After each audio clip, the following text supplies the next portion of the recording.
Assalamualaikum warahmatullahi wabarakatuh. Halo teman pemilih, senang Waalaikumsalam. sekali saya Umi Fajri Ramadanti menemani Anda dalam podcast Bincang Bicara Inspirasi untuk Pemilih Cerdas KPU Kabupaten Natuna. Pada episode kali ini kita akan membahas tentang demokrasi di ujung negeri, cerita logistik pemilu dan pilkada Natuna tahun 2024.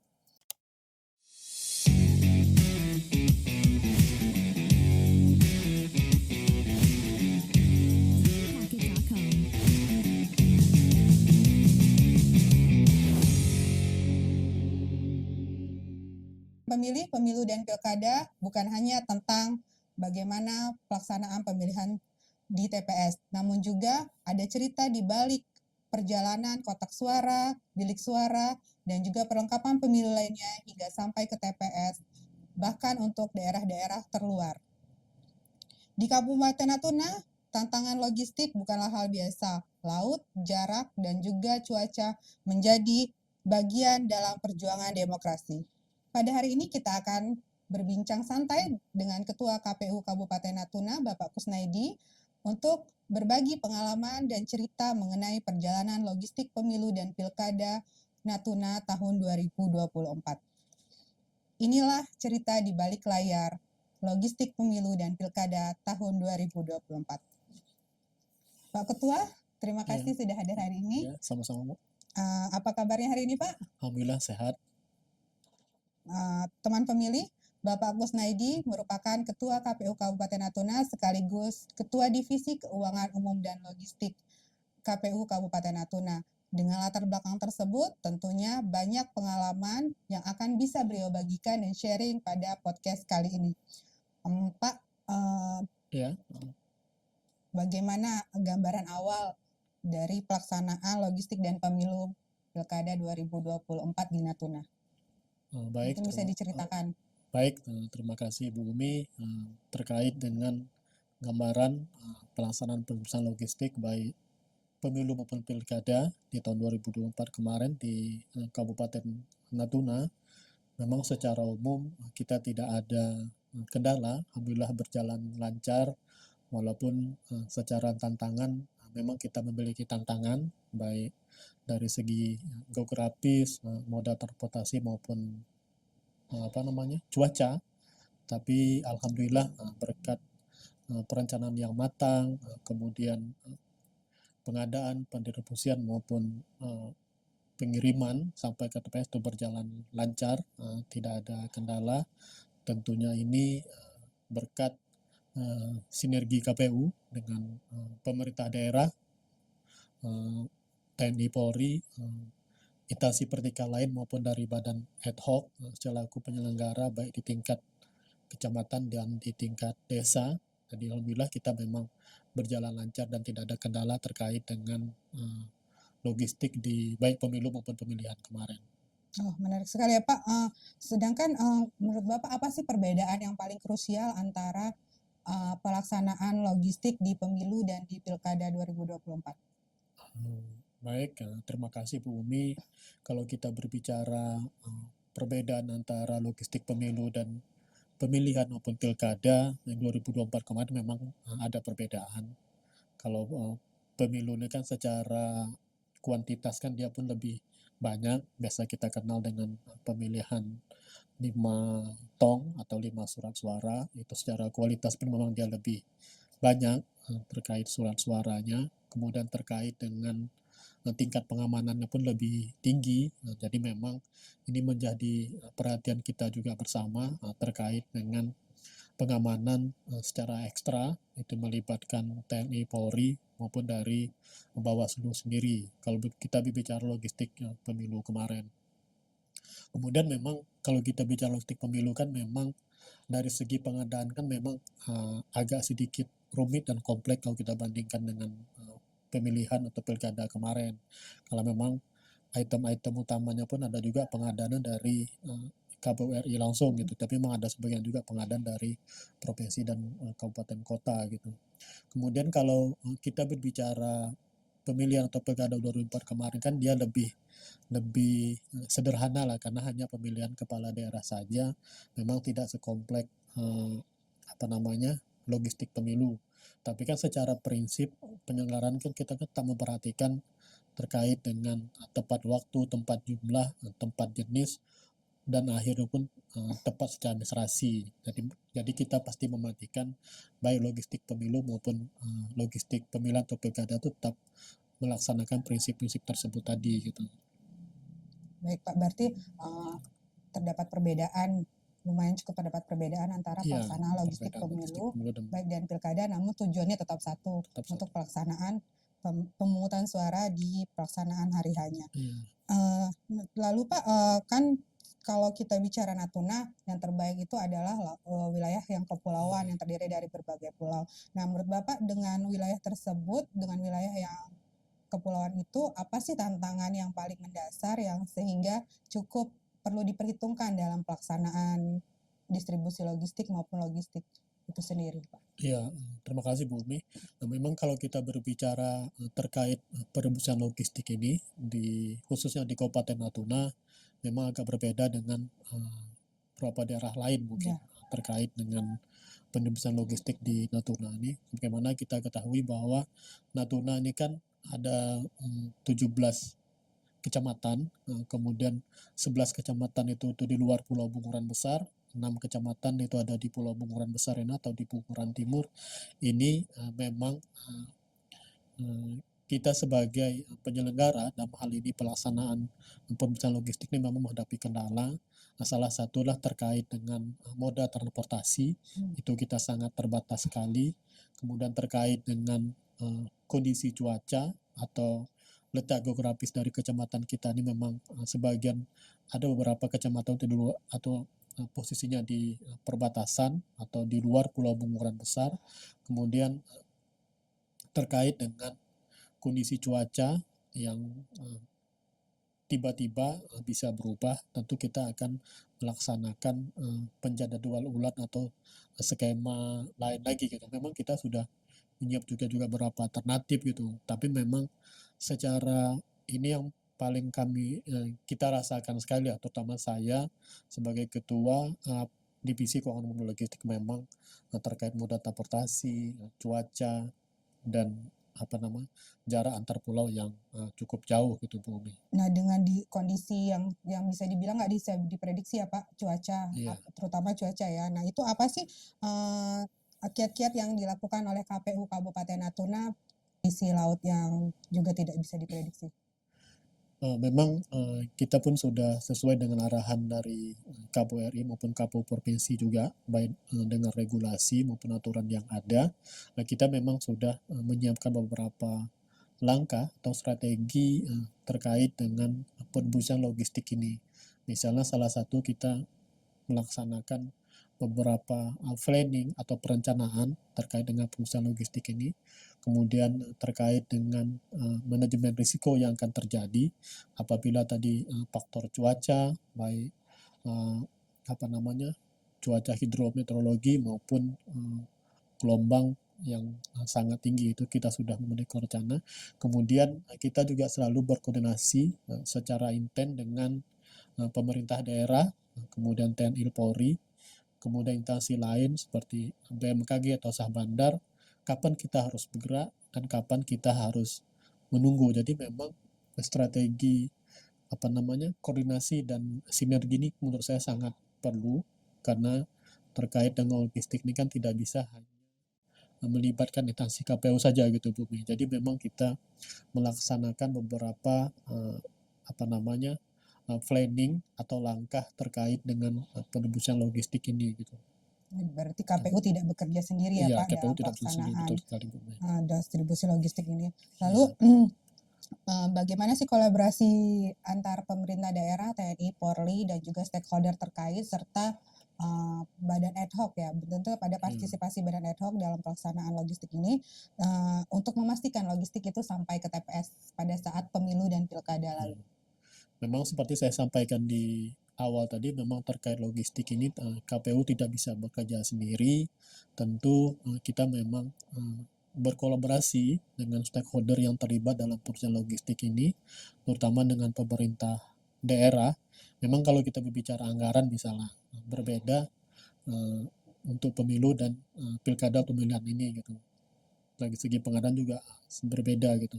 Tapi kalau untuk pemilihan kepala daerah atau pemilihan atau pilkada ini memang kita komunikasi intent dengan pemerintah daerah gitu. Misalnya terkait sarana dan prasarana, terkait transportasi, apa yang bisa kita pemerintah daerah sediakan atau kita bantu.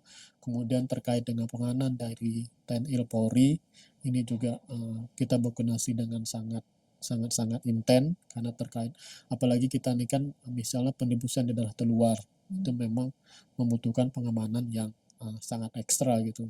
Kemudian dari pihak BMKG maupun dari pihak Basarnas juga mereka selalu memonitor terkait dengan penggerakan kita gitu. Kemudian terkait dengan keterlibatan ad hoc di lapangan, ini juga kita selalu berkomunikasi secara intens juga karena secara ini kan ad hoc ini kan mereka mengetahui atau terkait dengan akses transportasi, kemudian rute-rute yang akan kita lalui, kemudian terkait dengan penyimpanan logistik baik di kecamatan dan di desa atau di PPK PPS. Jadi memang keterlibatan semua pihak ini melalui sinergi tentunya oleh KPU ini saya rasa sangat perlu sekali terkait dengan kelancaran pendistribusian logistik ini. Gitu Bu terkait dengan ini, sinergi kita tadi.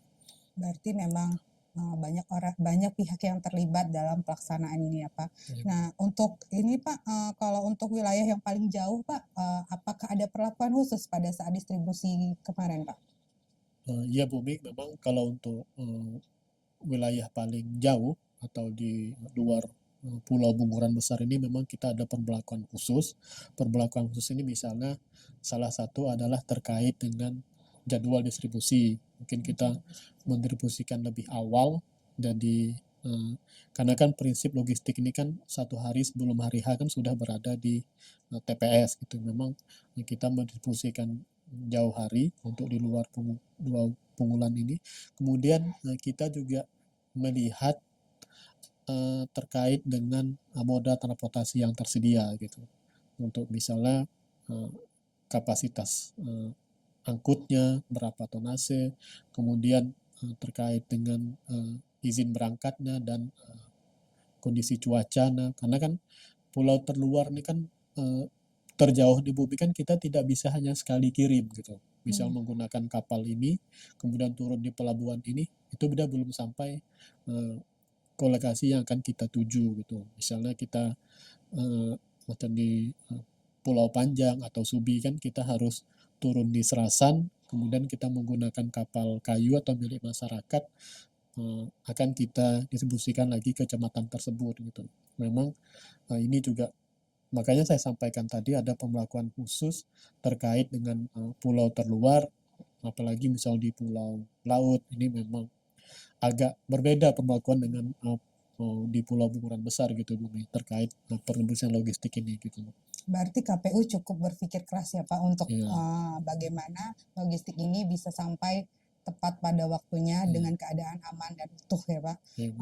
Untuk secara pribadi aja Pak, apa sih pengalaman yang paling menantang menurut Bapak pada saat pelaksanaan mengawal logistik ini di pemilu dan pilkada 2024? Kalau yang paling menantang sih memang untuk kita Natuna adalah terkait dengan pengiriman mungkin bumi atau pendistribusian baik dari pabrik percetakan, pengadaan, pendistribusian, kemudian ke gudang KPU itu memang agak bukan agak deg-degan lah gitu, agak was-was apakah ini barang sampai sesuai target atau sesuai rencana yang sudah disusun baik oleh pimpinan di KPU RI maupun di provinsi. Kemudian begitu sampai di sini kita melaksanakan proses penyuntiran, pengepakan, kemudian akan dikirim ke TPS. Mungkin ini saya rasa memang sebuah pengalaman yang luar biasa sekali terkait dengan karena berbeda dengan logistik lain mungkin. Kalau logistik lain ini kan proses perpindahan barang atau orang ke suatu tempat mungkin tidak perlu pengawalan secara khusus gitu Bu Mi. Tapi logistik terkait dengan pemilu dan pemilihan ini kan perlakuannya berbeda Bu Mi. Jadi kita harus dijaga, harus kita pastikan, harus kita amankan, harus kita kawal, kemudian ada pengawasan juga gitu. Tapi saya rasa memang misalnya kita kirim dari gudang KPU ke pelabuhan, misal ke Selat Lampa, waktu proses bongkar muat, ini ada juga kekhawatiran misalnya apakah cuacanya mendukung, misalnya terkait dengan misalnya hujan atau apa, kemudian sampai di atas kapal, apakah aman, tidak terjadi kehilangan atau kerusakan, walaupun sudah dijaga ketat dan dikawal gitu. Tapi kan kekhawatiran saya gitu selaku ketua divisi keuangan dan logistik memang pengalaman itulah yang luar biasa. Tapi ada juga yang berkesan bagi saya bahwa ketika kita melaksanakan satu koordinasi, satu tujuan, bahkan kalau istilah dari pengamanan TNI Polri ini satu komando, alhamdulillah barang ini bisa tersampaikan dengan baik, dengan utuh, dengan lengkap sampai ke PPK, ke kecamatan, ke PPS maupun ke desa. Ini memang suatu kebanggaan sendiri juga, Bu. Apa yang sudah kita rencanakan, kita kita bisa kita laksanakan dengan baik. Memang rasanya kita bekerja sebagai sebuah tim itu memang sebuah kebanggaan sekali gitu, Bu, terkait dengan penembusan logistik ini gitu. Itu, Bu. Jadi ada kepuasan tersendiri Iya, ya ada Pak kepuasan dari sendiri, Bu. pencapaian-pencapaian Pencapaian. dalam proses logistik itu. Iya. Jadi ada banyak pembelajaran dan juga pengalaman yang bisa dirasakan dalam Iya. pada saat proses pendistribusian logistik itu sendiri. Oke, menurut Bapak apa sih dari pengalaman itu, apa sih hal yang masih perlu diperbaiki untuk logistik ke depannya, terutama untuk di KPU Kabupaten Natuna? Memang kalau di Natuna, khususnya di Kabupaten Natuna dan di KPU sendiri, memang ada hal yang harus kita perbaiki atau evaluasi dari pelaksanaan pemilu maupun pemilihan dan pilkada 2024 kemarin. Pertama sekali mungkin kita harus menyiapkan beberapa moda transportasi yang memungkinkan atau kita punya alternatif lain gitu, Bu, terkait dengan transportasi. Memang kita kemarin juga berkoordinasi dengan memang ada beberapa alternatif, misalnya menggunakan reguler, kemudian menggunakan angkutan milik pemerintah daerah atau menggunakan armada TNI misalnya, itu memang sudah masuk di planning kita semua gitu. Tapi memang keterbatasan pemilihan transportasi juga menjadi kendala di kita. Kemudian terkait dengan manajemen risiko, saya rasa ini juga penting karena terkait manajemen risiko di wilayah kepulauan, khususnya di Natuna ini kan berbentuk pulau dan di luar pulau bunguran besar ini, manajemen risiko terkait dengan kewilayahan juga penting. Kemudian terkait dengan koordinasi juga sangat penting dengan instansi terkait dengan perencanaan logistik. Kemudian yang tidak kalah perlu kita ini kan terkait dengan gudang juga. Karena kan pemberlakuan berbeda. Kalau pemilu kemarin kan secara kualitas kan lebih banyak, perlu gudang yang lebih besar, mungkin berbeda dengan pilkada, ini perlu juga. Kemudian terkait dengan SDM mungkin, Bumi, di kita sendiri, di KPU sendiri memang ada sedikit tantangan juga di kita kemarin, karena misalnya kawan-kawan yang di KPU ini kan tidak hanya bisa fokus ke gudang gitu, Bumi. Mereka juga mengerjakan kegiatan lain gitu. Jadi juga menjadi catatan di saya lah selaku ketua divisi keuangan dan logistik. Kemudian terkait dengan mungkin digitalisasi ke depan nanti perlu kita tingkatkan lagi terkait dengan misalnya kemarin kita menggunakan scan barcode juga, kemudian mungkin ke depan nanti supaya lebih real time lagi kan, apalagi kita Natuna ini kan hampir semua sudah terjangkau dengan layanan internet gitu, Bu. Kemudian baik dari badan ad hoc kita sendiri dalam hal ini PPK dan PPS, karena mereka inilah sangat penting peran mereka selaku ujung tombak. Begitu logistik itu diterima, mereka jaga, kemudian mereka distribusikan ke TPS. Jadi harapan kita ke depan PPK, PPS maupun KPPS, mereka lah yang akan menjadi peran sentral yang sangat penting pada saat pemilihan di hari H nanti. Karena mereka yang tahu bumi kan terkait uh, kondisi barang yang sampai, apakah terjadi kerusakan atau kekurangan. Jadi memang dari mereka lah yang kita merasakan. Karena dari H itu tentang bumi, suatu apa namanya deg-degan di hati kita gitu. Kira-kira dari surat suara, bilik Oke. suara maupun tinta dan perlengkapan lainnya, apakah ada yang kurang, ada yang apakah yang rusak, karena logistik adalah merupakan tanggung jawab kita gitu, apa di hari H baik di lain hari apa namanya selain pemungutan suara itu sendiri, memang logistik ini juga memiliki peran yang sangat vital dalam apa namanya masyarakat atau pemilih menyalurkan hak pilihnya gitu Bu. Itu Bu terkait dengan ini Bu. Jadi memang logistik itu sangat penting dalam proses pemungutan suara ya Pak. Mungkin Iya kalau Bu. nggak ada logistik mungkin jadinya Iya. terhambat gitu Benar, pelaksanaan proses pemungutan suara. Jadi menjadi apa namanya menjadi suatu hal yang sangat perlu diperhatikan sehingga logistik itu tersedia lengkap, utuh dan tepat pada waktunya. Baik Pak, sebelum mengakhiri pembicaraan kita hari ini Pak, apakah ada pesan atau ucapan terima kasih mungkin untuk masyarakat Natuna atau untuk stakeholder terkait dalam pelaksanaan pemilu dan pilkada lalu? Mungkin bisa disampaikan Pak. Baik, terima kasih Bumi terkait apa namanya ucapan kita sebagai penyelenggara KPU sendiri. Memang kita apa namanya memahami bahwa logistik ini merupakan sangat penting terkait penyelenggaraan pemilihan ini, itu yang perlu kita sampaikan. Seperti saya sampaikan di awal tadi bahwa bagaimana kita melaksanakan prinsip dari penyusunan logistik ini adalah tepat waktu, tempat jumlah, tepat jenis, tempat sasaran, dan kemudian tepat secara administrasi. Itu juga perlu kita inikan.